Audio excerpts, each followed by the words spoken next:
Hello and welcome to 5 Minute Pharmacology. Today we're going to be discussing the drug Glucagon. Glucagon's trade name is Glucagen. Its classification is a pancreatic hormone and a hyperglycemic agent. It's carried in our drug box with 1 milligram powder and 1 ml sterile water. We have to mix these two together to get the glucagon for administration, and we carry 2 vials of these. So, how glucagon works is it increases serum glucose by releasing glycogen stores from the liver. So, what is glycogen and how does this do this? Well, if you imagine glycogen is a molecule that acts as a storage form of glucose.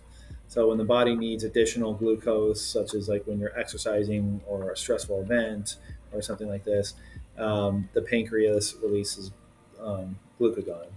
So, what glucagon does is it stimulates the breakdown of the glycogen, which produces glucose. So if you think about it this way, in a storage form, just think of in your liver, you have a cardboard box that's called glycogen.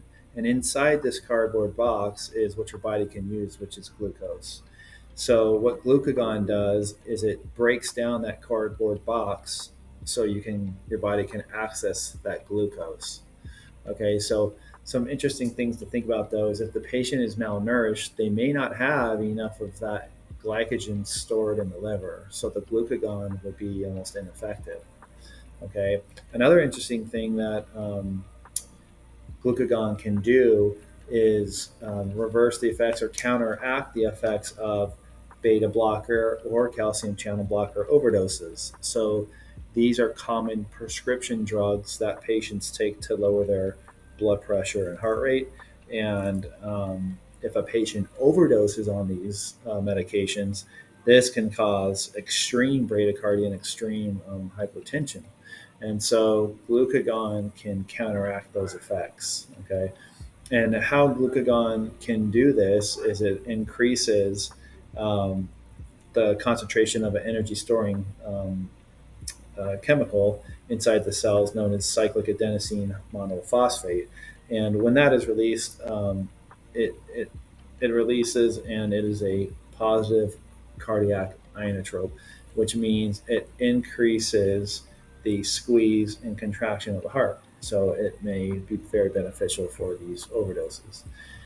Some indications of this medication is hypoglycemia, and symptomatic bradycardia from beta blocker or calcium channel blocker overdoses. One thing to note is that in the setting of beta blocker or calcium channel blocker overdoses, there is no standing protocol for that, so you would have to patch for its use. And kind of one off the book use for this is the use in patients that have a food bolus stuck, or they or in essence have a partial airway obstruction from some piece of food or a foreign body or something that they try to ingest. And glucagon may have an effect in relaxing the lower esophageal sphincter by it basically in essence relaxes smooth muscle. So it may help pass those objects. So again, for food boluses that are stuck or the patient feels like they've got something stuck in the throat, this may help those patients as well. Again, this is off-label and it's something that you may need to patch for to get. So just kind of keep that in the back of your head. Some absolute contraindications for glucagon. Remember, this is not the first-line treatment for hypoglycemia.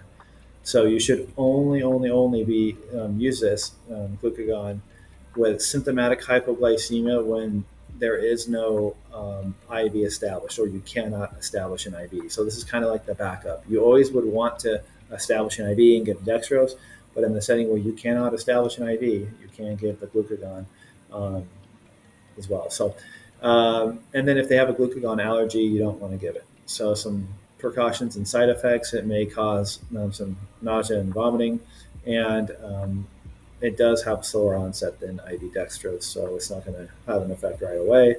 And where you would find this drug given in your pertaining guidelines is if there is no access for D10 administration, it is in your hypoglycemia offline. You can administer glucagon 1 milligram intramuscular injection. So Again, I hope you learned something today about glucagon. Thank you for listening. Make sure to like and subscribe.